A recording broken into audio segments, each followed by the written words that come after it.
Hi, it's morning here. It's around 4:40 a.m. and I had to wake up early because I have a master class from 5 to 6. Then from 6 to 8 I have my psychology class. Then I'll be going to work. I have a morning shift.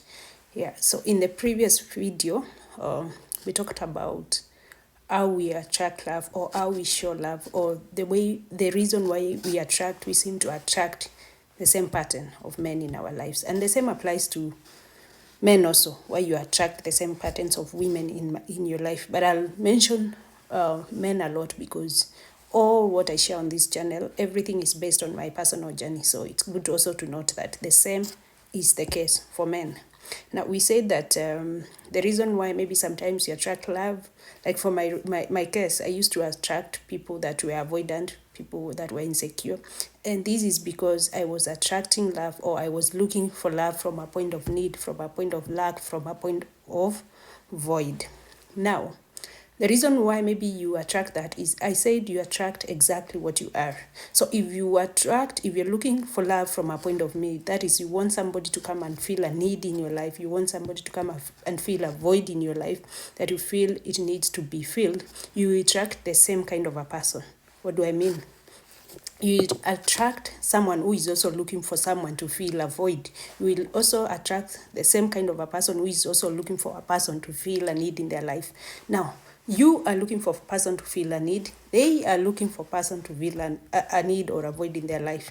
And what happens? Because you are attracting the same person, the same energy as you will not be able to feel to their needs. They will not able to feel to your needs, and that is where the confusion or the clash comes in, because you have your expectation that you need this person to meet, they have their expectation that they want you to meet, and because either of you will not meet each other's expectations, that is now where the problem starts. Now, how did I realize, or what was the reason why I was attracting these kind of people in my life?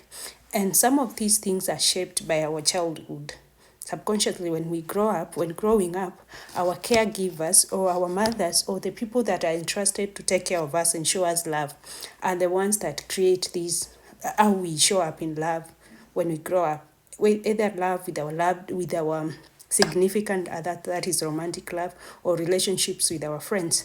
And there are 5 psychological wounds that I'm going to talk about. Today I won't mention all of them, maybe I'll mention 1 or 2 that affect how we show love when you grow up. The first psychological wound is rejection wound. What is a rejection wound? Maybe growing up, or when you're growing up, you faced rejection in your life. When you were a little kid, you faced rejection at some point in your life. You felt rejected. It makes you look for love, but adapt love from that person because you want them to heal that rejection wound. Like for my case, I grew up in a very loving family. My mother was very loving, but at slightly before 10 years, she passed on. She got very sick and she passed on. When she passed on, I didn't understand what really happened, but I felt rejected. I felt rejected by her. The fact that she passed on when I was still very young, I faced a lot of rejection. Even at schools are it's another place where we might face rejection, maybe from teachers, from peers. Or another example is if you have a house girl that doesn't love you as a kid, you feel rejected. That shapes how you show up for love later on in life. So if you faced rejection when growing up, you will grow up with that wound. And when you're looking for love, you will look for someone that will fill that void of rejection, that person that will love you and heal that wound. So a rejection wound is one thing that causes us to love from a place of need, because we need validation. We need to be loved, and we are looking this love from that other person. And because this is what we are looking for, we attract someone who is also looking to heal their rejection wound. So 2 wounded people, problem. Another wound is abandonment wound. It makes you become dependent on another person. Feel like when growing up, like for my case, my mother passed on when I was still very young. So I felt abandoned. What was I doing from the people that I wanted to love, or from the relationships that I was looking for? I was looking for someone to love on me, to heal that wound. I was too attached. to people, because I felt abandoned when growing up in childhood. I felt like I didn't have someone that I can cling on to, that I can get that love to. That is how I approach my relationships. I was looking for someone to love on me because I felt abandoned in my early childhood. The fact that my mother died when I was very young, I felt abandoned.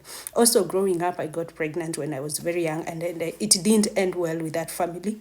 Or that family where I got pregnant from. So they abandoned me. I felt a lot of rejection, a lot of abandonment. Now, what does this make me, or how does it make me behave? So later on in life, I was looking for relationships that would fill in that void. And I was showing up into relationship with a need to heal the abandonment wound, to heal the rejection wound. And that way I attracted people who had the same issues. So I was not loving from a place of healing, from a place of overflow, from a place that I've loved on myself. I feel secure, and I want to somebody that we can complement each other. I was looking for someone to fill in those voids. And what did I do? I started on a journey to heal all these wounds so that I can love from a complete place. Thank you. Keep it locked for the other 3 wounds. Bye.